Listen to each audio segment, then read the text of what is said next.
ఒక్క మంచి మాట.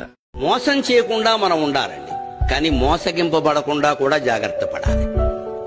నేను ఎవరిని మోసం చేయలేదు, కానీ నన్నే అందరూ మోసం చేసి అది నీ దోషమే, సవరించుకోవాలి. దాని ద్వారా సానుభూతి సంపాదిద్దామని చూడద్దు. కలియుగంలో ఎప్పుడూ ధర్మం ఏమిటంటే మనం మోసానికి లోను కాకుండా ఉండాలి అంటే ఎదుటి వాళ్ళని మన పట్ల ఏం మాట్లాడుతున్నారో ఏం చేస్తున్నారో ఎప్పుడూ ఒక కన్నేసి ఉంచాలి.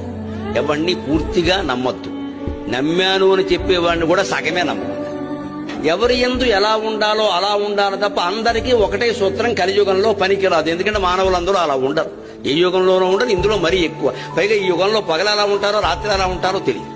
ఎవరిని మంచివాడు అనడానికి లేదు, అలాగని చెడ్డవాడు అనడానికి లేదు.